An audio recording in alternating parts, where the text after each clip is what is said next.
हिंदू धर्म ब्रह्मांडपदी श्री हे आपलं आवडतं चॅनल सबस्क्राईब करा, व्हिडिओज लाईक करा आणि शेअर करा. ब्रह्मांडवधी श्री सप्तशक्ती महाग्रंथ, श्री हिंदू धर्मग्रंथ, मूळ 12 ज्योतिर्लिंग प्रसन्न. आता मागच्या पानाचं पुढं घेऊ. मागच्या पानाचं पुढचं पान असं. श्रीनाथ मस्कोवानाथ महाराज हे तो आत्मा म्हणजेच त्यांचा आवडता सेवेकरी हा त्यांचा आता आवडता शिपाई झालेला असतो. म्हणजे श्रीनाथांचा जो आत्मा असतो ना तेव्हा मग शिपाईचा तो आता त्यांचा काय झालेला असतो, आवडता शिपाई झालेला असतो. आलं ना लक्षात? हा. मग त्या सेवेकरी म्हणजेच अतिशय प्रामाणिक, विश्वासू, आज्ञाधारक शिपाई त्याची नियुक्ती श्रीनाथांच्या मंदिराच्या आतमध्ये नाही, तर मंदिराच्या बाहेर, दाराच्या बाहेर, दाराच्या जवळ त्या भक्ताची विश्वासू सेवेकरी याची श्रीनाथांचा शिपाई म्हणून नियुक्ती होत असते. म्हणजे त्यांचा जो शिपाई आहे ना आवडता, आता तो त्यांचा आवडता आज्ञाधारक विश्वासू शिपाई, जो सेवेकरी होता आता तो शिपाई झाला.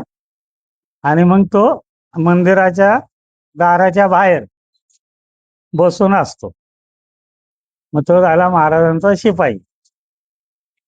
दाराच्या बाहेर, दाराच्या आत कधी बसत नाही, दाराच्या बाहेर.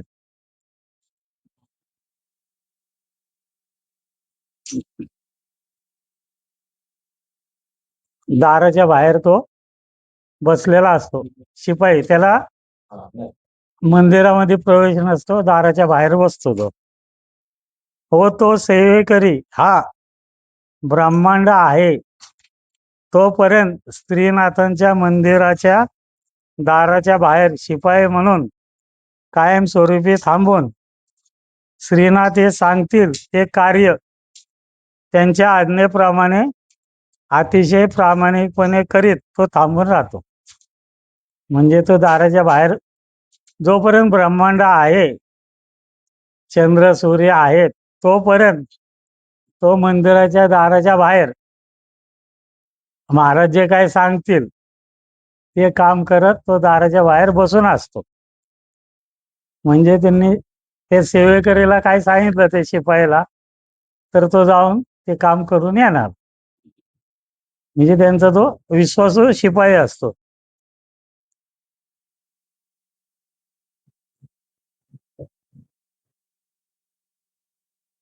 त्यास कायमस्वरूपी श्रीनाथांच्या मंदिराच्या बाहेर, दाराच्या बाहेर त्यास शिपाई म्हणून बहुमान मिळालेला असतो.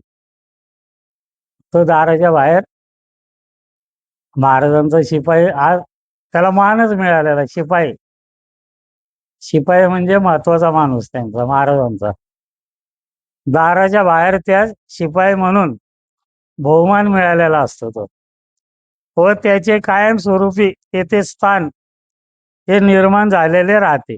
म्हणून तो कायमस्वरूपी दाराच्या बाहेर त्यांचा शिपाई म्हणून राहतो. म्हणजे त्यांनी जर त्याला काय काम सांगितलं की तो पडदिशी जाऊन येतो आणि करून येतो असं.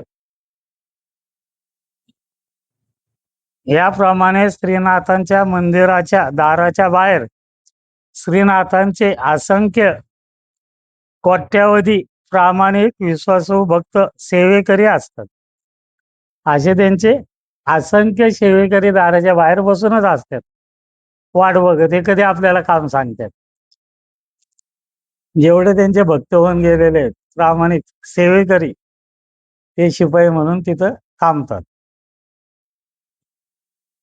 त्यांना शिपाई म्हणून बहुमान मिळालेला असतो व तेथे कायमस्वरूपी स्थान होऊन श्रीनाथांची सेवा, आज्ञा ते सांगतील ते कार्य करीत राहिलेले असतात. म्हणजे महाराजांनी सांगितलं की तो ते परदेशी काम करणार. मंदिराच्या आत नाही, मंदिराच्या बाहेर कायमस्वरूपी जेवढे त्यांचे सेवेकरी होऊन गेल्यात, प्रमुख सेवेकरी, ते तिथं थांबलेले असतात. म्हणजे जोपर्यंत जिवंत आहे तो सेवेकरी, तोपर्यंत महाराज त्याची सगळ्या बाजूने परीक्षा घेतात आणि परीक्षा घेऊन तो पास होईल, त्यांच्या मनात बसल, तेव्हा तो त्यांचा शिपाई होतो. मग तो किती वेळा पळून जायचा प्रयत्न करतो, कुठेतरी लपून बसतो, यायलाच नको आपल्याला लय त्रास देतात. मग महाराज त्याला गोळी गुलाबीने करून त्याला परत मंदिरात आणतात. थोडे दिवस गप असतात, मग परत त्याला त्रास द्यायला सुरुवात करतात. का? तर त्याचं जे वाईट कर्म आहे ते ते फेडून घेत असतात.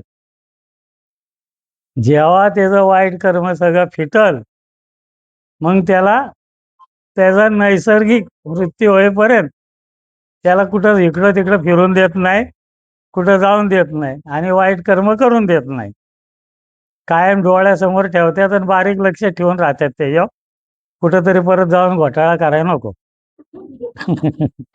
आणि मग त्याचा नैसर्गिक मृत्यू होईल तेव्हा त्याला पाप पुण्याचा काही हिशोब राहिलेला नसतो, सगळं वाईट कर्म फेडून घेतलेलं असतं. मग त्याला आपल्याजवळच ठेवतात आणि त्याचा आत्मा आपल्याजवळ ठेवतात. त्याला पाताळात वैकुंठला कुठं काय जायची गरज नाही, त्याचं कर्म सगळं स्वच्छ झालंय. मग त्याचा तो आत्मा असतो, मग ते त्या आत्म्याला आपल्या दाराच्या बाहेर, मंदिराच्या बाहेर त्याला कायमस्वरूपी ठेवतात. तो त्यांचा शिपाई. मग असे प्रत्येक मंदिरात, प्रत्येक दैवतांच्या ह्याच्यात त्यांचे जे शिपाई असतात, ते शिपाई हे त्यांच्या दारात असतात. म्हणजे त्यांनी आयुष्यभर त्यांची सेवा केलेली असती, म्हणून त्यांना शिपाई म्हणून हा मान मिळालेला असतो. असं कोणालाही मिळत नाही.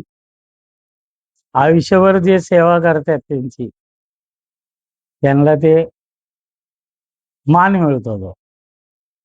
असे आणि मग महाराज त्यांना काम सांगणार. एखादा आलं बाबा की त्याची बायको नांदत नाही, तिकडंच राहते आईबापाकडं, मुलं बिलं तिकडंच. मग तो महाराजांना जेव्हा विनंती करल तो माणूस, मग महाराजांचा जो मध्यस्थी असतो तो जेव्हा महाराजांना सांगल त्याच्याकडे लक्ष द्या, मग महाराज ते शिपाईला सांगणार की जा बाबा त्याच्या बायकोला आणि पोरांना गोड गोड बोलून घेऊन ये. मग तो शिपाई जातो तिथं आणि त्यांची बुद्धी फिरवतो, बाकी काही करत नाही. बुद्धी फिरवतो आणि त्यांना गोड गोड बोलून परत त्याच्या घरी घेऊन येतात. आणि मग तो शिपाई लक्ष ठेवून राहतो, परत त्यांची भांडणं होऊन देत नाही. भांडणं झाली तरी त्या बायकोला जाऊन देत नाही. असं कॉम्प्रोमाइज करत राहतो कायम त्यांचं. पण तो जो शिपाई असतो तो दारातच बसून राहतो महाराजांकडे बघत. माझा पगार, आता तुम्ही सांगितलं ते काम केलं, मग माझा पगार, माझा मोबदला द्या की. जोपर्यंत पगार देत नाही तोपर्यंत ते त्यांचं दुसरं काम ऐकतच नाही. नाही म्हणे करणार नाही, पहिला पगार द्या माझा. पहिला कामाचा मोबदला दिल्याशिवाय दुसरं काम कसं करणार? नाही करणार. मग ते गोपाळ घालायला होतात, म्हणजे आपल्याकडं पुरणपोळीचं जेवण ते त्या सेवेकऱ्यांना शिपायांना आवडतं. काही ठिकाणी कोंबडी कापतात, बकरी कापतात, त्यात काय अर्थ नाही, ते चुकीचं आहे. त्यांना खरा आवडता निवद म्हणजे पुरणपोळी. पुरणपोळीचा निवद मिळाला म्हणजे जी पंगत बसलेली असती, तिथले जी माणसं बसलेले असतात त्यांच्या शरीरात ते शिरतात, सेवेकरी यांचे शिपाई दारातले, आणि ते पोटभर जेवतात. आणि मग ते पोटभर जेवले की मग खुश, मग परत दारात बसतात, काय काम आहे सांगा लवकर. तोपर्यंत काय करत नाही, असं त्यांचं हिशोब आहे. मग त्यांना कोंबडं बकरं असलं काय आवडत नाही, पण ते तिथले जे असतात मध्यस्थी त्यांनाच खायचं असतं म्हणून ते सांगतात कोंबडं कापा, बकरं कापा, थोडक्यात म्हणजे. पण तसं ते त्यांना चालत नाही, त्यांना पुरणपोळीचंच नैवेद्य लागतो, म्हणजे तेच जेवण करतात आवडीने, पोटभर ते जेवतात, असं आहे.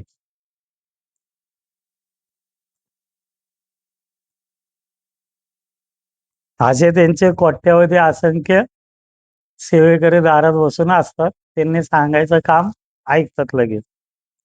श्रीनाथ मस्कोनाथ महाराज यांच्या स्थानावर मंदिरामध्ये असंख्य सर्व प्रकारच्या अडचणीमधील भाविक भक्त नित्य नियमाने दररोज येत राहतात.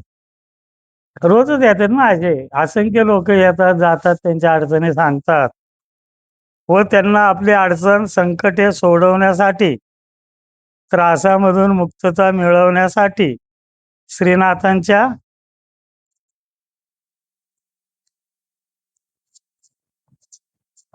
कडे विनंती साकडे घालत असतात. म्हणजे महाराजांना विनंती करतात, नवस पण बोलतात, साकडं घालतात, म्हणजे नवस वगैरे बोलतात. असं श्रीनाथांना विनवित असतात, विनंती करीत असतात. तेव्हा श्रीनाथांना त्या भक्ताची दया येत असते. तेव्हा श्रीनाथांना त्याची काय येते, दया येते. ते रोज उठून तेच सांगतो ना, रोज उठून तेच सांगतो. मग परंतु श्रीनाथांच्या स्थानावरील जे प्रमुख आहेत त्यांनी श्रीनाथांना त्या भक्ताचे गाराने सांगून त्या भक्ताला त्याच्या अडचणीमधून सोडवण्याची विनंती करीत नाहीत. म्हणजे मधला माणूस जोपर्यंत महाराजांना सांगणार नाही तोपर्यंत ते त्या माणसाकडे लक्ष देत नाहीत. त्यांना त्याची पुष्कळ दया येते महाराजांना, पण ते लक्ष देत नाहीत. मधला माणूस जो पुजारी असेल, जो भक्त असेल, तो जेव्हा सांगणार तेव्हाच महाराज त्याच्याकडे लक्ष देणार. श्रीनाथांचे त्या भक्तांच्या अडचणीकडे मनापासून लक्ष देऊ शकत नाही, कारण मधला माणूस जोपर्यंत सांगत नाही तोपर्यंत ते लक्ष देतच नाहीत, देऊ शकत नाहीत. व जेव्हा श्रीनाथांचा तेथील स्थानावरील व्यक्ती भक्त हे विनंती करतात तेव्हाच श्रीनाथ हे येणाऱ्या भाविक भक्तांच्या अडचणीमध्ये लक्ष घालून त्या भाविक भक्ताला त्याच्या संकटामधून सोडवतात. म्हणजे जेव्हा तो मधला पुजारी आहे तो जेव्हा महाराजांना विनंती करल की बाबा याच्याकडे द्या लक्ष, तिथून पुढे मग श्रीनाथ हे काय करतात, त्या भक्ताकडे लक्ष देतात, त्याचं गाऱ्हाणं ऐकतात. भक्त हे विनंती करतात तेव्हाच श्रीनाथ हे येणाऱ्या भाविक भक्तांच्या अडचणीमध्ये लक्ष त्या भाविक भक्ताला त्याच्या संकटामधून सोडवतात. म्हणजे जेव्हा मधला माणूस सांगेल तेव्हा श्रीनाथ हे त्या माणसाकडे लक्ष देऊन त्याची अडचण सोडवतात. पहिलं काय करतात ते महाराज, लगेच त्याची अडचण सोडवत नाहीत.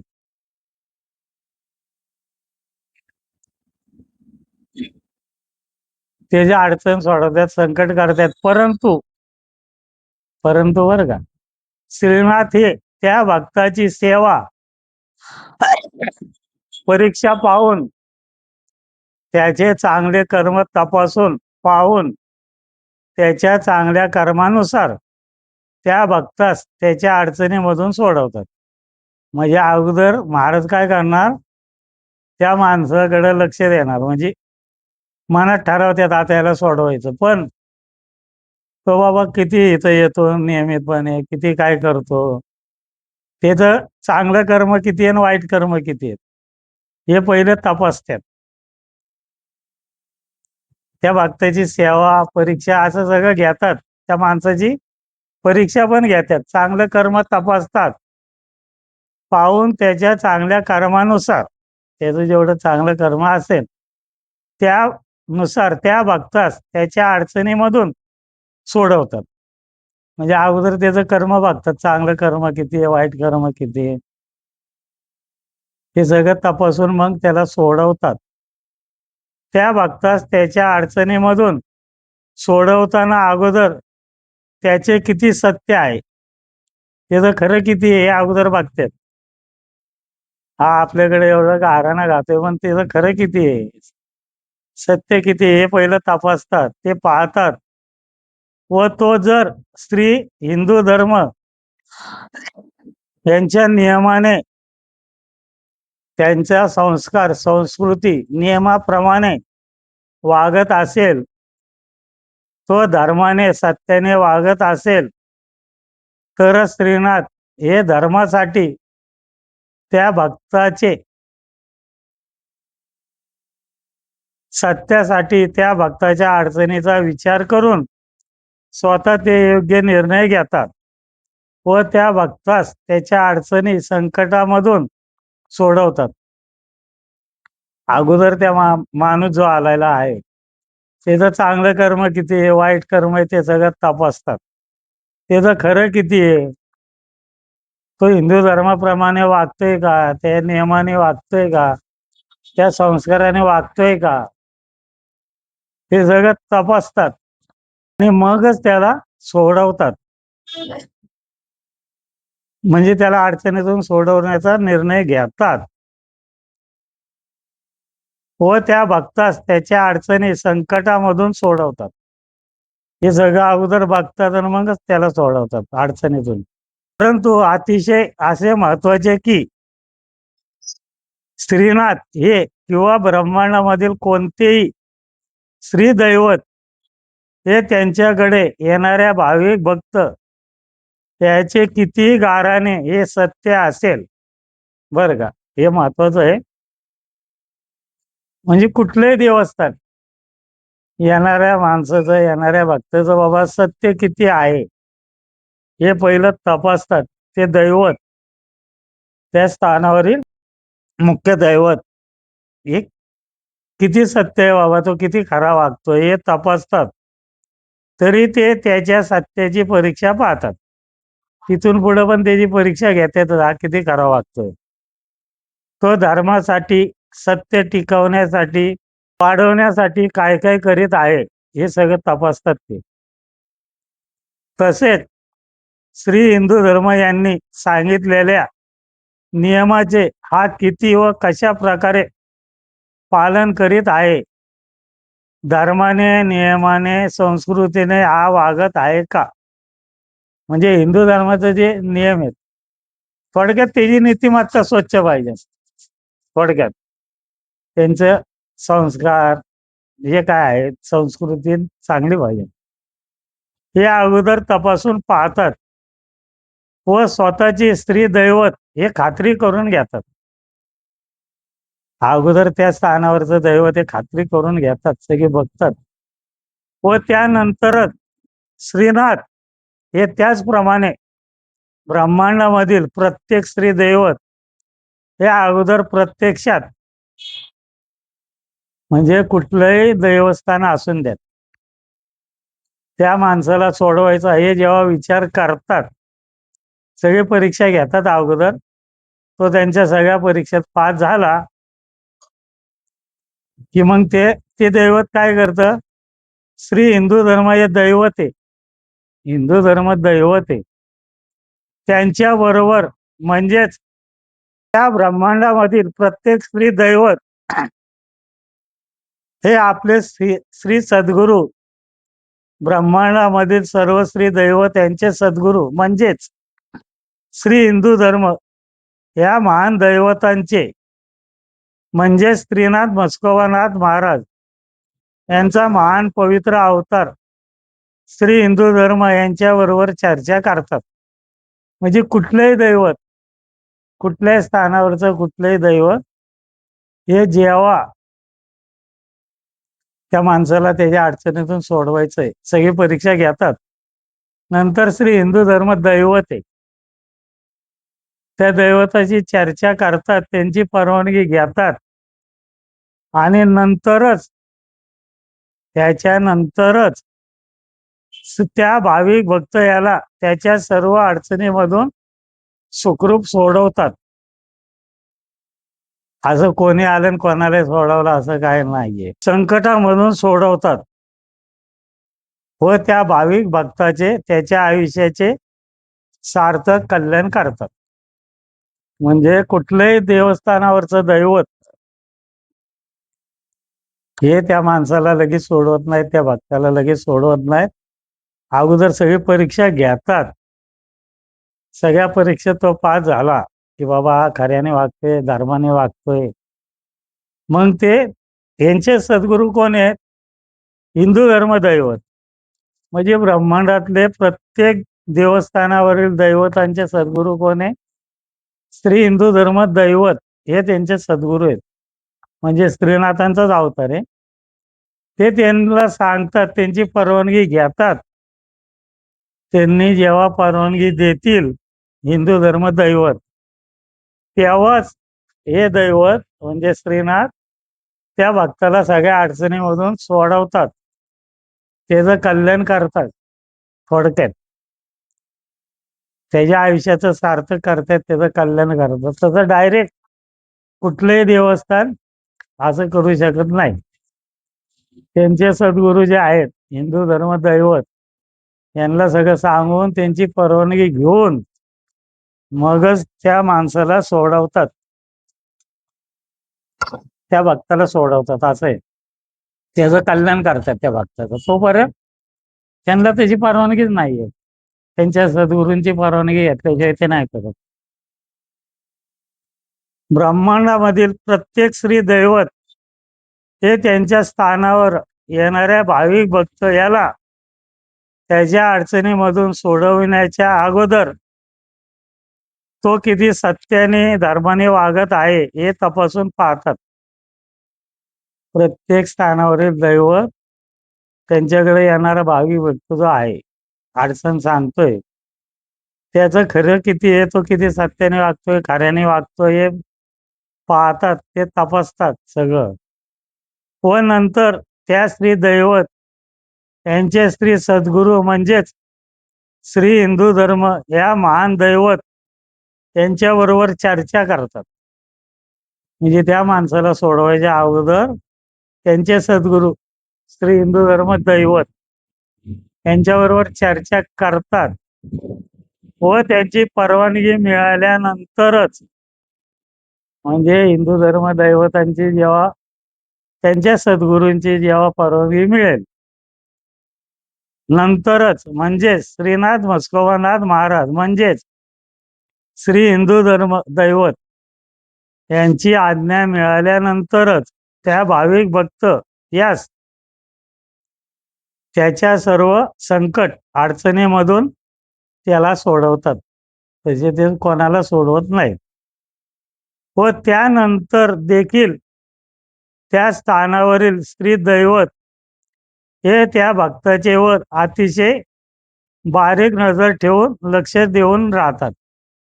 त्याच्यानंतर पण श्रीनाथ हे काय करतात, त्या भक्ताकडं बारीक लक्ष ठेवून त्याच्यावर लक्ष ठेवून राहतात, नजर ठेवतात त्याच्यावर. तो भाविक भक्त हा नंतर देखील पुन्हा किती धर्माने सत्याने वागत आहे हे पाहत असतात. मग त्याला गुण दिल्यानंतर तो किती धर्माने वागतोय, बाबा सत्याने वागतोय, हे त्याच्यावर बारीक नजर ठेवून लक्ष ठेवून बघतच असतात. व तो भाविक भक्त हा जर कायमस्वरूपी श्री हिंदू धर्म यांच्या नियमाने, संस्कृतीने, पूर्ण नियमाने सत्याने वागत राहत असेल, तरच त्या भाविक भक्त तसेच त्याच्या संपूर्ण कुळाचा, वंशाचा उद्धार कल्याण करतात. बारीक लक्ष ठेवून राहतात त्याच्यावर, आणि तो बाबा सगळ्या परीक्षेत पास होतोय, म्हणजे धर्माने वागतोय, सत्याने वागतोय, खरं वागतोय. तर श्रीनाथ हे काय करतात, म्हणजे कुठलंही दैवत त्याच्या संपूर्ण घराण्याचं, त्याच्या संपूर्ण कुळाचा कल्याण करतात, उद्धार करतात. म्हणजे त्या भक्तावर सगळं आहे. म्हणजे जो आलेला आहे अडचणीतला, त्याच्यावरच आहे ना लक्ष. तो किती बाबा सत्याने वागतोय हे बघतात ना ते. कायमस्वरूपी त्याचं रक्षण सांभाळ हा करतात, कायमस्वरूपी करतात. व जर तो तसा वागला नाही, नाही का, गुण घेतला आणि पळून गेला, परत कशाला बघतोय तो, तर ब्रह्मांडामधील कोणतेही श्री दैवत हे त्या भाविक भक्ताचा कधीही केव्हाही सांभाळ रक्षण करत नाहीत. जर तो त्यांच्याकडून गुण घेतला आणि पळून गेला. तर ब्रह्मांडातलं कुठलंच दैवत त्या माणसाकडं लक्ष देणार नाही, त्याचा सांभाळ कल्याण काही करणार नाही. कारण त्याने इथं फसून गेला ना या दैवतांना. कुठलं दैवत नाही बघत. त्याच्याकडे कधीही अजिबातच लक्ष देत नाहीत. काही कधीच लक्ष देत नाही त्याकडे. व त्यानंतर त्या भक्तास, त्याच्या कुळास, वंशास सांभाळ करण्यास, वाचवण्यासाठी कोणीही वाली राहत नाही. मग त्यांच्या त्या घराण्याला कोणच वाली नाही ना, त्यांना सांभाळणार, रक्षण करणार कोणच नाही. कारण यांनी फसवलं ना. या दैवताला फसवलं की हे दैवत सगळ्यांना बातमी पसरवतात, हा खोटा आहे, याला दारात पण उभं करू नको. मीटिंग होत असेल ना यांच्या सगळ्यांची, ते सांगत असेल नको, हा आला ना त्याला दारात पण उभं नको करू. कोणच त्याकडे लक्ष देत नाही. तो इथं फसवलं ना, म्हणजे कुठल्याही दैवताला फसवलं की तो गावभर करणार. कुठल्याच दैवत त्याकडे लक्ष देत नाही. मग असं होतं ते. ब्रह्मांडामधील एखादा भक्त हा नित्य नियमाने श्रीनाथांच्या स्थानावर येत असेल, नाही का, एखादा भक्त कायमस्वरूपी नित्य नियमाने येतो बाबा त्यांच्या स्थानावर, शक्य असेल ती सेवाही नित्य नियमाने श्रीनाथांच्यावर श्रद्धा विश्वास ठेवून करीत असेल, त्याला नियमाने येतो बाबा, काय ते त्याला दिसल ते साफसफाई करतो, काय सेवा करतो, काय का व्हायना ती. व जर त्या भक्ताने काही त्याची अडचण समस्या श्रीनाथांना सांगितली, तर मग त्याने काय, जर महाराजांना काय अडचण सांगितली बाबा, त्या दैवताला काय अडचण सांगितली, तर उदाहरणार्थ त्या भाविक भक्त याची लग्नाची बायको ही त्याच्याबरोबर भांडण करून त्याच्या मुलाबाळांना घेऊन घर सोडून दुसरीकडे कोठेही निघून गेलेले असेल. बाबा एखादा भक्त नियमितपणे येतो, त्यांची सेवा करतो, त्याला दिसल ते सेवा करतो, मग तिची त्याच्या बायकोची भांडणं झाली समजा, तिची बायको पोरा बाळांना घेऊन तिच्या आई बापाकडे जाऊन राहिली, बरोबर आहे ना, भांडणं करून गेली, दोघांचे दररोज भांडणे होत राहून कंटाळून दुसरीकडे जाऊन राहत असेल, तिची बायको जर दुसरीकडे जाऊन राहते, त्या दोघांचे जरा देखील पटत नसेल, दोघांचेही मत जुळत नसतील, दोघांचं पटतच नाही, एकमत होत नसेल, व त्यामुळे त्या भक्तास हा चांगला व्यवस्थित सुखी चाललेला संसार हा पूर्णपणे उद्ध्वस्त झालेला असेल, नाही का, त्याचा जर बाबा उदाहरणार्थ त्याचा संसार उद्ध्वस्त झालाय ना, एवढा नियमित येणारा माणूस पण त्याला त्रास होतोय हा सगळा. व तो भक्त हा श्रीनाथांना दररोज विनंती करीत असेल, नाही का, माझी बायको येऊन द्या बाबा, पोरं येऊन द्या, रोज आपलं सांगत असेल, त्याची मुले बाळे व बायको पुन्हा घरी येऊन त्याच्या बायकोने व्यवस्थित संसार करावा, असं तर आपलं देवाला रोज सांगतो. व दोघांनी एक विचाराने राहून मुला बाळांचे पुढे आयुष्य व्यवस्थित व्हावे म्हणून तो भक्त हा श्रीनाथांना दररोज विनंती साकडे घालत असेल. बाबा तो दररोज येतोय, विनंती करतोय देवाला, साकडे घालतोय, नाही का, रोज आपलं झाडून घेता घेता मनात तेच बोलत असतो तो, आहे ना, तो व्यवस्थित मनापासून सेवा करीत असेल, तर श्रीनाथ हे त्याच्या अडचणीचा विचार करतात.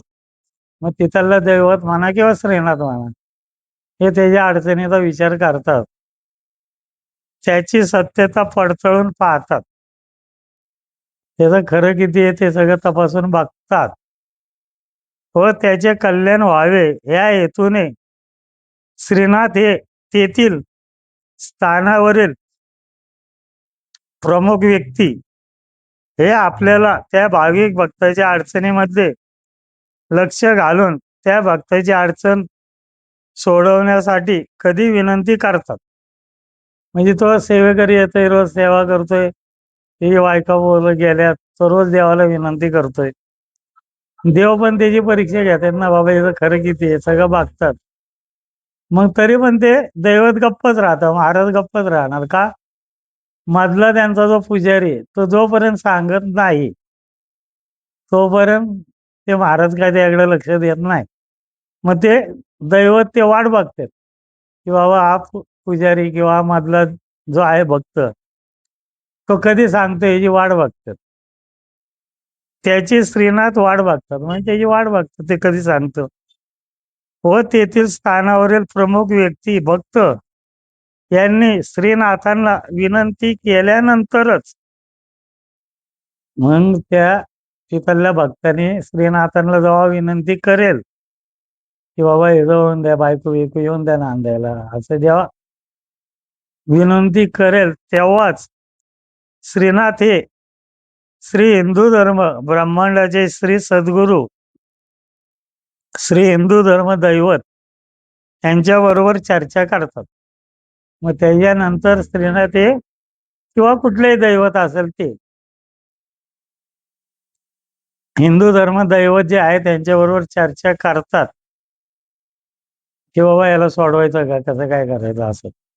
व त्यांची पूर्ण संमती व आज्ञा मिळाल्या नंतरच जेव्हा हिंदू धर्म दैवत जे आहेत ते जेव्हा म्हणतील हा काय हरकत नाही बाबा आपण याला सोडूया, त्यानंतर श्रीनाथ हे आपले मंदिराचे दारामधील विश्वासू शिपाई यांना आपल्या समोर बोलावून घेतात. मग त्याच्यानंतर श्रीनाथ काय करतील, आपल्या दारातला जो शिपाई आहे त्याला बोलावतील. मग तो दाराच्या बाहेर बसून राहतो यांच्याकडे बघत. मग ते त्याला बोलून घेतात व त्या विश्वासू शिपाई यांना आज्ञा करतात.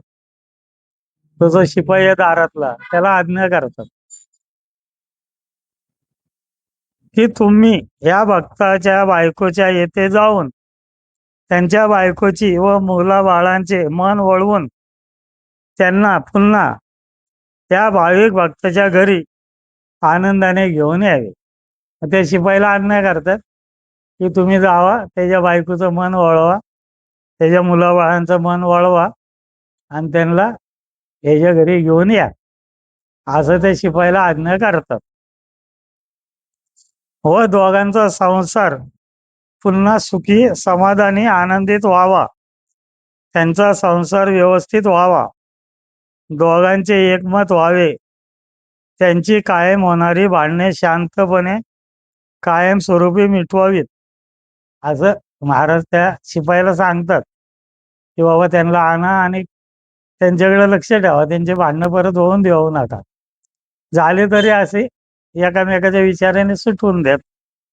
व दोघांचा पुन्हा एक विचाराने पुन्हा संसार सुरळीत व्यवस्थित चालावा, त्यांचा बरं संसार व्यवस्थित व्हावा, चालावा, यासाठी प्रामाणिक प्रयत्न करून त्याच्या बायको मुलांचे मन वळवून त्यांना घेऊन यावे, असं श्रीनाथ आपल्या शिपाईला सांगतात, की बाबा त्यांचं मन वळवा आणि त्यांना आपलं हसत खेळत घेऊन या.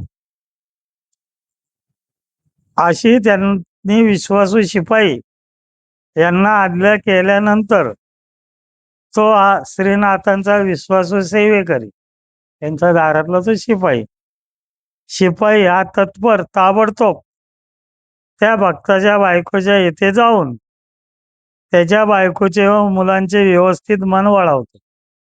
मग तो काय करतो शिपाई, त्या बायकोच्या मेंदूचा ताबा घेतो. हे शिपाई काय करतात, मेंदूचा ताबा घेणार आणि तुमची बुद्धी फिरवणार, मन फिरवणार. मग तिला एकदम वाटणार त्याच्या बायकोला, चला बाबा आपण जाऊया, परत संसार करूया, असं.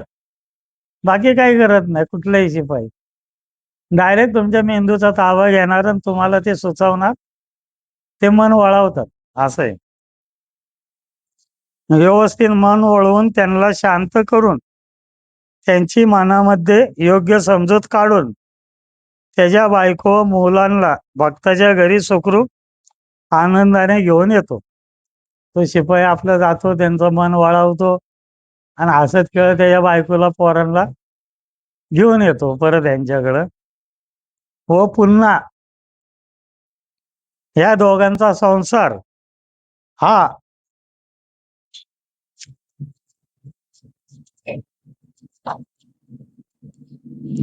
आनंदाने सुखी समाधानी होतो. त्यानंतर मग दोघांचा संसार व्यवस्थित आपला सुखी समाधानी आनंदी दोघं राहतात, व्यवस्थित संसार चालतो त्यांचा.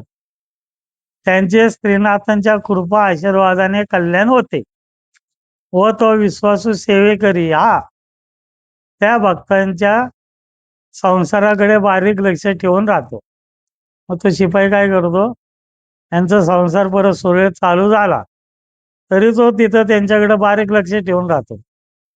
परत त्यांनी भांडणं बिंडणं करू नये, भांडणं केले तरी लगेच त्यांचं मिटवतो भांडणं. तो त्यांची पुण्य भांडणं होऊ देत नाही, नाही का, परत भांडणं नाही होऊन देत. झाली तरी शांतता पूर्ण मिटवून पुन्हा त्यांना कायमस्वरूपी एकत्र ठेवून त्यांचा संसार हा सुखी आनंदी समाधानी ठेवतो. तो शिपाई बारीक त्यांच्यावर लक्ष ठेवून त्यांचा संसार आपला सुखी व्यवस्थित चालावा असं प्रामाणिकपणे लक्ष ठेवत असतो तो. परंतु त्या भक्ताने श्रीनाथांनी व श्री हिंदू धर्म दैवत म्हणजेच मूळ श्री कुलदैवत यांनी केलेल्या उपकाराची प्रामाणिकपणे जाणीव ठेवणे. परंतु तो जो भक्त आहे, अडचण सांगितलेलं, त्याने बाबा श्रीनाथांनी आपल्यासाठी एवढं केलंय किंवा हिंदू धर्म दैवताने आपल्यासाठी एवढं केलंय, आपला मोडलेला संसार परत जोडलाय, तर ह्याची त्याने जाणीव ठेवली पाहिजे. आजकाल काय होतंय, जाणीवच कोण ठेवत नाही. आपलं काम झालं, आपल्याला गुण मिळाला की गेला, परत तो त्या दैवताकडे बघतच नाही, जाणीव ठेवत नाही. महाराज तेच म्हणतात, आपण एवढं करतो लोकांचं, कोणाला जाणीव नसते. मग त्यामुळे मग लक्ष पण नाही, नको वाटतं ना, नको काय, आपण किती केलं तर कोणाला जाणीव नाही त्याची, जाणीव नसते ना. जाणीव ठेवली पाहिजे. म्हणजे आता एवढं आपल्या या दैवतांनी केलंय आपल्यासाठी, आपला मोडलेला संसार परत जुळलाय, याची जाणीव ठेवली पाहिजे ना. व श्री हिंदू धर्म यांच्या नियमाने संस्कृतीचे पालन करणे हे अत्यंत महत्वाचे असते. म्हणजे त्यांनी जाणीव ठेवून आपलं व्यवस्थित नीतिमत्ता स्वच्छ ठेवून वागलं पाहिजे, तरच श्रीनाथ हे त्या भक्ताच्याकडे लक्ष देतात. तिने बाबा जाणीव ठेवली तरच ते परत त्याला अडचण आली तर लक्ष देणार ना. व पुन्हा नवीन उद्भवणाऱ्या त्याच्या अडचणी संकटे योग्य प्रकारे सोडून त्याला त्याच्या चुकीच्या कर्मामुळे होणाऱ्या संकटामधून दरवेळेस योग्य प्रकारे सोडवत राहतात. त्याने जाणीव ठेवली त्याची, तर ते दैवत म्हणा किंवा महाराज म्हणा, त्याला परत परत ज्या काय अडचणी येतात, संकट येतात, ते दैवत सोडवत राहतं ना. पण त्याने जाणीव ठेवून व्यवस्थित तसं राहायला पाहिजे. व त्यासाठीच त्या भाविक भक्तांनी श्रीनाथांची जाणीवपूर्वक सेवा व विश्वास ठेवून श्रीनाथांनी त्यांच्यावर केलेल्या उपकाराची मदतीची जाणीव ठेवलीच पाहिजे. त्यासाठी त्या भक्तांनी श्रीनाथांनी जेव्हा काय आपल्याला मदत केली त्याची जाणीव ठेवलीच पाहिजे, जाणीव त्याने. नाहीतर श्रीनाथ किंवा ब्रह्मांडामधील कोणतेही श्री दैवत हे त्या भाविक भक्ताच्या अडचणीकडे कधीही, त्याने किती विनवले, गायावाया केली, उपवास व्रत केले तरी चुकून देखील त्याच्याकडे लक्ष देत नाहीत.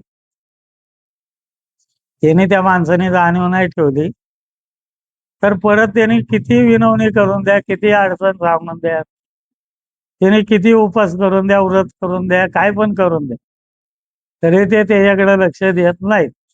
काय त्यांना घेणं देणं आहे ते काय घेणं. त्याला जाणीव नाही आपण केलेल्या ह्याची, आपण केलेल्या उपकाराची त्याला जाणीवच नसती तर ते परत त्याकडे लक्ष देत नाहीत. त्याने किती उपास करून द्या, व्रत करून द्या, काय पण करून द्या, किती सेवा करून द्या, नाही लक्ष देत. म्हणून प्रत्येक भाविक भक्त याने श्रीनाथांची तसेच कोणत्याही श्री दैवत्यांनी केलेल्या मदतीची, उपकाराची काळजीपूर्वक जाणीव ठेवणे अत्यंत महत्वाचे आहे. म्हणून प्रत्येकाने श्रीनाथांनी किंवा इतर दैवतांनी आपल्यासाठी काय काय केले याची जाणीव ठेवणं महत्वाचं आहे. जाणीव ठेवली तरच ते तुमच्या संकटाला धावून येतात. कधी तुम्हाला रस्त्यात कुठलेही संकट येऊन द्या, ते धावून येतील ना. आपल्याला त्याची जाणीव पाहिजे. तरच श्री दैवत हे त्या भक्ताकडे काळजीपूर्वक लक्ष देऊन त्याचे कल्याण करतात. तरच ते दैवत म्हणा, ते भक्त म्हणा, त्याच्याकडे लक्ष ठेवून त्याचं कल्याण करतात, त्याचा सांभाळ करतात. श्रीनाथ म्हस्कोबानाथ यांचा विश्वासू आज्ञाधारक शिपाई याने श्रीनाथांच्या आज्ञेवरून त्या भक्ताच्या बायकोला येथे जाऊन त्याची बायको व मुलांचे मनामधून समजूत काढून त्यांचे मन वळवून पुन्हा त्या भक्ताच्या घरी घेऊन आलेला असतो. तो आज्ञाधारक शिपाई त्याच्या बायकोला, मुलांना नाही का, त्यांचं मन वळवून घरी घेऊन आलेला असतो. परत त्यांचा संसार सुरळीत चालू झालेला असतो. त्यामुळे त्या भक्ताचा पुन्हा संसार हा सुखी समाधानी होत राहिलेला असतो. हे शिपाईने जाऊन आणलं म्हणून त्यांचा संसार सुरळीत चाललाय ना. तेव्हा तो विश्वासू शिपाई हा श्रीनाथांना म्हणतो, मी तुमची आज्ञा पाळून तुम्ही सांगितल्याप्रमाणे त्या भक्ताच्या बायको व मुलांना पुन्हा त्यांच्या घरी घेऊन आलेलो आहे. मग तो शिपाई दारात बसलेला असतो ना, तो मग महाराजांना म्हणतो, दैवतांना, तुम्ही सांगितलं त्याप्रमाणे मी त्याच्या बायका मुलांना घेऊन आलो, तुम्ही सांगितलेलं काम केलं व आता त्यांचा संसार व्यवस्थित होत आहे. आता त्यांचा संसार सुरळीत चाललाय. मी त्यांच्या संसाराकडे लक्ष ठेवून त्यांचा संसार सांभाळत आहे. तो शिपाई काय म्हणतो, मी त्यांच्या संसाराकडे लक्ष ठेवून त्यांचा संसार पण सांभाळतोय, मी म्हणजे सांभाळ करतोय, त्यांचं सगळं सुरळीत चालू ठेवलंय. आता मी तुमच्या आज्ञेप्रमाणे कार्य केलेले आहे. नाही का, महाराजांनी सांगितलं म्हणून ते शिपाईने ते सगळं काम केलेलं आहे. आज्ञेप्रमाणे तुमचे काम केल्यामुळे तुम्ही आता मला माझ्या कामाचा मोबदला दिला पाहिजे. मग आता मी एवढं तुम्ही सांगितलेलं काम केलंय, आता माझ्या कामाचा मोबदला, मला पगार द्या. तुमचं काम केलंय, मग मला पगार नको का आता? तरच तुम्ही दुसरे सांगितलेले काम मी करेल. आत्ताच्या कामाचा पगार मिळाला तरच नंतर तुम्ही सांगितलेलं काम करत. असं तो उलट दमच देतोय दैवतांना त्या. नाही तर करणार नाही, आहे का नाही, असं तो बोलतो डायरेक्ट. याप्रमाणे श्रीनाथांचा विश्वासू सेवेकरी शिपाई यांना प्रत्येकास त्यांच्या प्रत्येक कामाचा वेळेच्या वेळी मोबदला, पगार हा श्रीनाथांना त्या सेवेकरी शिपाई यास द्यावा लागत असतो. म्हणजे प्रत्येक कामाचा जेव्हाची तेव्हाच मोबदला म्हणा, पगार म्हणा, हा द्यायला लागतो. एक काम केलं केलं की त्याचा पगार पाहिजे, नाहीतर तो दुसरं काम करत नाही. पगार द्यावा लागतो. न दिल्यास तो शिपाई श्रीनाथांनी दुसरे काम सांगितल्यास करीत नाहीत. मग त्याला शिपाईला दुसरं काम सांगितलं तर नाही करत. पहिलाच पगार नाही तर परत कशाला काम. ते दारातच श्रीनाथांच्या वर रुसून रागावून बसतात. ते दारात काय करतात, दारातच रुसून बसतात, रागावतात आपल्या देवावरती. परत काय दुसरं काम करणार नाही. त्यांची आज्ञा पाळत नाहीत. यांनी कितीही त्याची समजूत काढली तर ते ऐकतच नाही. श्रीनाथांनी त्यांची कितीही समजूत काढली तरी ते ऐकत नाहीत. किती पण त्याला बाबा समजून सांगितलं तरी तो ऐकत नाही. दुसरे सांगितलेले काम करीतच नाही. दुसरं सांगितलेलं काम नाहीच करत ते. म्हणून श्रीनाथ यांना त्यांचा शिपायास त्याने प्रत्येक केलेल्या कामाचा त्या शिपायास योग्य वेळेसच मोबदला व मानपान करावा लागत असतो. म्हणजे प्रत्येक वेळी वेळच्या वेळी त्या तो शिपाई आहे त्यांचा दारातला, त्याला योग्य वेळी वेळच्या वेळी त्याच्या कामाचा मोबदला म्हणजे पगार आणि त्याचा मानपान हा त्यांना वेळच्या वेळी करावाच लागतो. कोणाला? श्रीनाथांना द्यावा लागतच असतो. तरच तो श्रीनाथांनी दुसरे सांगितलेले काम हे आनंदाने वेळेवर करीत असतो. त्याच्या वेळच्या वेळी त्याला पगार दिला, त्याचा मानपान व्यवस्थित केला, त्याचा सत्कार केला, तरच तो दुसरं काम लगेच करतो. नाहीतर तो काय हालत नाही लागतो. नाहीतर टाळाटाळ करीत दारातच श्रीनाथांचे वर मनामध्ये रागावून रुसून बसतो. नाहीतर तो शिपाई दारातच बसून राहतो. त्यांच्याकडे रागाने बघत आपला रुसून बसतो. काय बोलत नाही आणि काय काम पण करत नाही. तो म्हणतो, अगोदर मला पहिल्या कामाचा त्या भक्ताच्याकडून मला माझा मानपान व मोबदला देण्यास सांगा. पहिलं मी जे काय काम केले त्याचा मानपान आणि मोबदला मला द्यायला सांगा त्या भक्ताला, ज्याच्यावर काम केलंय त्याला. तरच मी तुम्ही सांगितलेले दुसरे काम करेन. तरच मी करेल ना दुसरं काम, नाही तर नाही करणार. नाही तर करणारच नाही. असे म्हणत असल्यामुळे श्रीनाथांचा नाईलाज होऊन श्रीनाथ यांना त्यांच्या भक्तास ज्याने अडचण सांगितलेली आहे त्या भाविक भक्तास नाईलाज होऊन श्रीनाथांचा शिपाई यास योग्य मानपान व मोबदला देण्यास सांगावं लागतं. मग तेव्हा काय होतं, श्रीनाथांना नाईलाज होतो ना. मग नाईलाज होऊन ते ज्याची अडचण मिटवली त्याला हे सांगतात की बाबा ते काय ऐकत नाही, त्याला त्याचा मोबदला आणि मानपान द्या, असं त्याला सांगावं लागतं महाराजांना. त्यांची तसं काही इमानत नसते की बाबा हे करावं, पण हा रुसून बसला म्हणून त्यांना ते सांगावंच लागतं. श्रीनाथ मस्कोनाथ महाराज हे त्यांना अडचण सांगितलेल्या भक्तास नाईलाजाने त्या शिपाई म्हणजेच श्रीनाथांच्या दारामधील सेवेकरी शिपाई यांना त्याच्या कामाचा योग्य मोबदला म्हणून त्याचा योग्य मानपान व त्यांना गोड जेवण अन्नदान म्हणजेच पुरणपोळी याचे पोटभर जेवण करण्यास अन्नदान करण्यास सांगतात. मग ज्याची अडचण मिटवली त्याला काय सांगतात, या शिपाई म्हणजे मानपान करा आणि त्यांना मोबदला म्हणजे जेवण.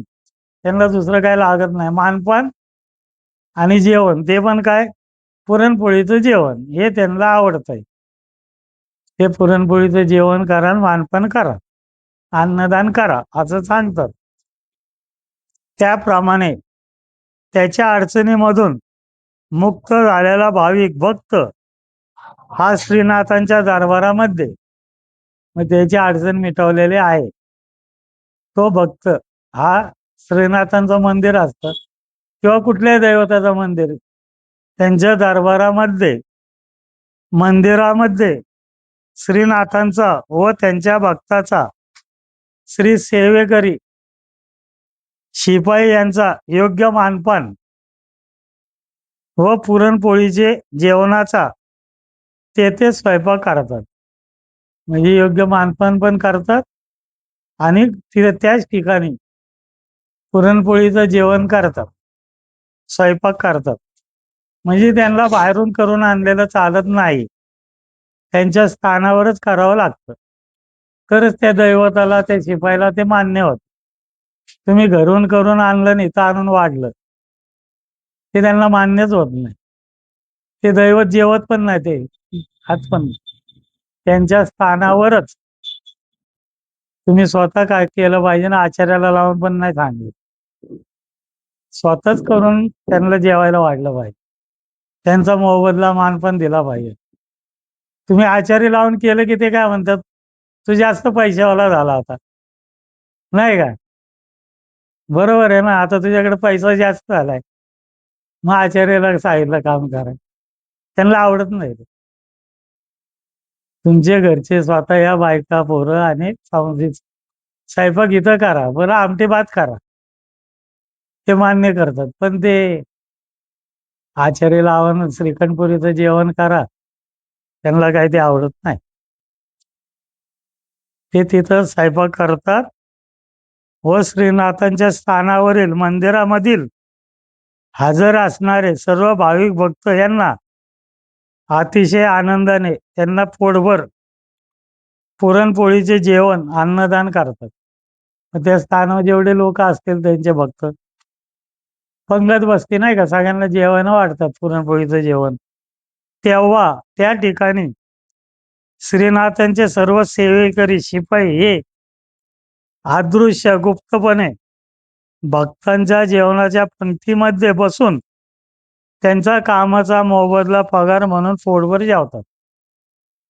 मग जेव्हा तुमची पंगत बसल तेव्हा ते लोक बसतात ना, त्यांच्या शरीरात ते शिपाई प्रवेश करतात, नाही का? आता तुम्ही 10 लोक जेवायला बसले, ते इथले जे शिपाई येते त्यांच्या शरीरात प्रवेश करून ते जेवतात पोटभर,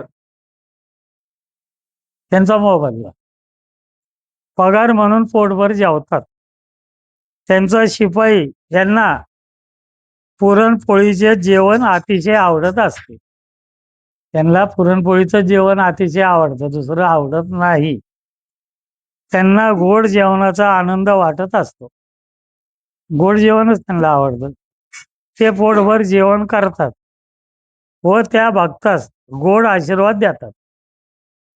मग त्यांचा मोबदला मिळाला, त्यांनी जेवण केलं की ज्याने जेवण घातलेलं आहे, नाही का, तो भक्त, त्याला ते चांगला आशीर्वाद देतात, गोड आशीर्वाद देतात व त्याच्या सर्व अडचणी संकटामध्ये श्रीनाथांच्या आज्ञेवरून मदत त्या भक्ताचे कल्याण करतात. मग त्याच्यानंतर तर मग ते शिपाई पण काय करतात, महाराजांनी सांगितलं की मग ते त्या माणसाकडं, त्या भक्ताकडे अतिशय प्रामाणिकपणे लक्ष देतात. त्याच्या प्रत्येक संकटाला ते उभे राहतात. श्रीनाथांचे सेवेकरी शिपाई हे पुरणपोळीचे जेवण अतिशय आनंदाने पोटभर जेवण करून श्रीनाथांच्यावर अतिशय आनंदित, तसेच त्या भाविक भक्तावर आनंदित होतात. तेच पुरणपोळीचं जेवण करून ते महाराजांवर पण आनंदित होतात आणि ज्याने गोपाळ घातले त्याच्यावर पण आनंदित होतात. व श्रीनाथांनी पुढच्या भक्ताच्या अडचणीसाठी अतिशय आनंदित राहून श्रीनाथांच्या आज्ञेची वाट पाहतात. मग तो शिपाई जो आहे त्याला एकदा त्याचा मोबदला मिळाला की उलट ते वाट बघतात, आता महाराज कधी दुसरं काम सांगतात आपल्याला. त्यांच्या आज्ञेची वाटच बघत असतात ते. व श्रीनाथांनी सांगितलेले दुसऱ्या भाविक भक्ताच्या अडचणी संकटासाठी तत्पर लगेचच धावून जातात. मग श्रीनाथांनी जेव्हा ते दुसरं काम त्याला सांगत तेव्हा लगेच अतिशय आनंदाने तत्परतेने जातो काम करायला, का ते त्याला माहिती आहे आपल्याला वेळच्या वेळी पगार मिळतोय. मग ते आपलं मनापासून काम करतो व श्रीनाथांनी सांगितल्याप्रमाणे मदत करतात. ते जसं सांगतील तसं त्यांना मदत करतात. त्यांचे मन वळून त्या भक्ताचे कल्याण करतात. त्या माणसाचं मन जो आहे ते मन वळवतात, त्याचं कल्याण करतात. बाकी दुसरं काय करत नाही. त्यांना लिंब, नारळ, तोडगे, ताडगे, बकरं, कोंबडं काय लागत नाही. ते फक्त समोर येऊन शरीरात प्रवेश करतात, त्याला मेंदूचा ताबा घेतात, त्याची बुद्धी फिरवतात, त्याचं मन फिरवतात, मन वळवतात आणि ते काम करून घेतात. ते लिंब कापा, बकरी कापा, कोंबडी कापा, काही लागत नाही. हे ते लोकांसाठी असतं, त्यांना आवडतं ते. देवाला काय आवडत नाही आणि देवाला ते काय मान्य होत नाही तसलं काय. बघा तुम्ही कुठे गेलं तर कोंबडं कापलं, बकरं कापलं, तरी त्या दैवताला पुरणपोळीचा नैवेद्य करायला लागतो का नाही? आणि ते कोंबडं कापलेलं तुम्हीच खाता. देव खातो का? नाही. देवाला काय करता? पुरणपोळीचा नैवेद्य करता ना. असं आहे.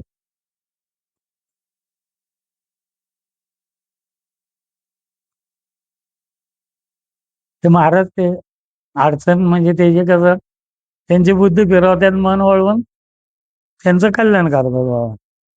ब्रह्मांडामधील प्रत्येक श्रीनाथांच्या स्थानावर तसेच इतर श्रीदैवत त्यांच्या स्थानावर त्या त्या श्रीदैवतांच्या सेवेकरी शिपाई यांना त्यांच्या कामाचा मोबदला म्हणून पुरणपोळीचे जेवणच अतिशय प्रिय असते.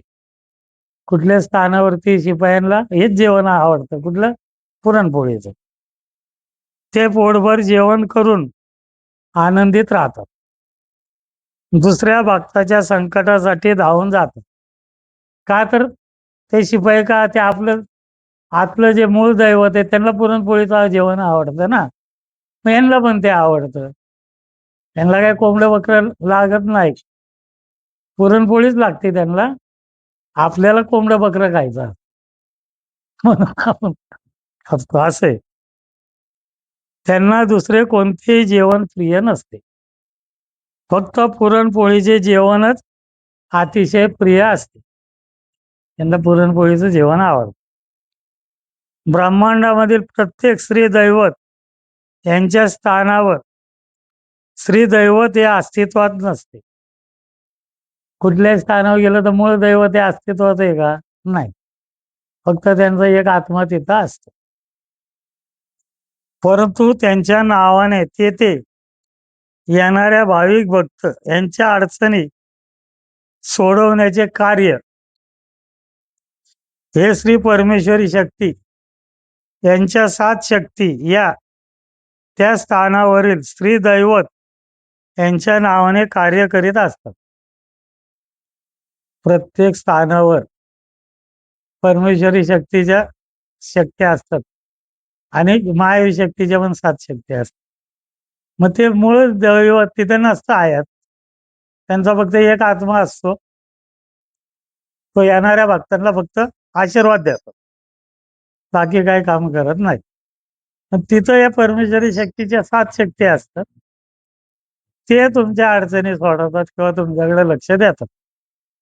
आलं लक्षात? असं असतं.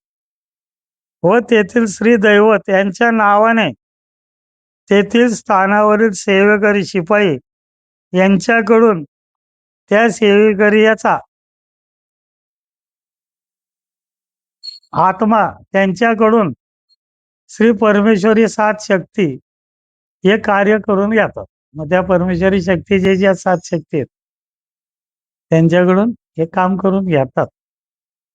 भक्तांचे त्यांच्या अडचणीमधून सोडवतात. या 7 शक्तींकडून ते सोडून घेतात, सोडवतात व तेथे येणाऱ्या भक्तांचे कल्याण, रक्षण, सांभाळ करतात. मग या 7 शक्तीच तिथे येणाऱ्या भक्ताचं सांभाळ, रक्षण, कल्याण करतात. आता पुढची माहिती पुढची घेणार.